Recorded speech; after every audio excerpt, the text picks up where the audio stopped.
ধর্ম যার যার, উৎসব সবার। যেমন প্রভাত তেমনই ছবি। গত 5 বছর ধরে মহরমে অংশগ্রহণ করেন শম্পা রঞ্জিত।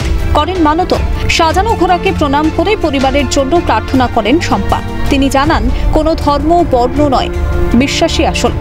প্রতি বছরই টালিগঞ্জের প্রিন্স আনোয়ার শাহ রোডে মহরম পালিত হয়। সামিল হয় শয়ে শয়ে মানুষ, বের হয় তাজিয়াও। মহরমে ছিলেন স্থানীয় কাউন্সিলর তপন দাশগুপ্ত সহ অন্যান্য তৃণমূল নেতৃত্বরা। এদিন নিরামিষ খিচুড়ি, দুধ, শরবত ও চিপসের ব্যবস্থা থাকে। এটা আমার 5 বছর হয়ে গেল। 5 বছর ধরে এইভাবে আপনি? হ্যাঁ, এইভাবে আমি ইমানবাড়ায় যাই। ওখানে একটা মানত হয়, লবঙ্গ দিয়ে লাল কাঠ দিয়ে ওখানে বাঁধতে হয়। তা আমার মনে আশা পূর্ণ হয়েছিল। এটা আমার মানে বিশ্বাসের উপরে সব কিছু।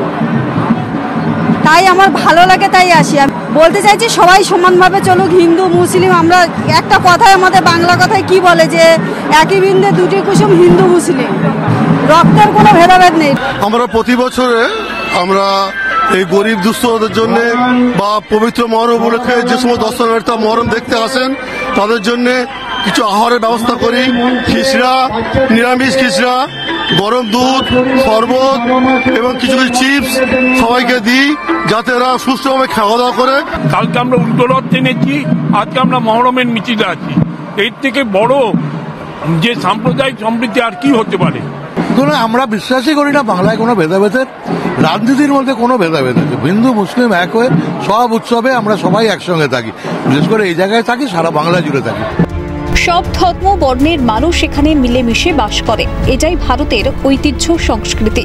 এই মহরম প্রধানত শোক এবং আত্মত্যাগের দিন হিসেবে পালিত হয়। এটি ইসলামিক বছরের প্রথম হিজরি মাসের 10ম দিনে পালিত হয়। মহরম শোক, আত্মত্যাগ এবং সত্য ন্যায় প্রতিষ্ঠার শিক্ষা বহন করে। এইভাবে প্রতি বছরই কলকাতার বিভিন্ন জায়গায় এবং রাজ্যে তথা দেশ জুড়ে পালিত হয় মহরম। তবে এই মহরমে শম্পার অংশগ্রহণ ভারতের সব ধর্মের মানুষের এক মেলবন্ধনের প্রতিচ্ছবি।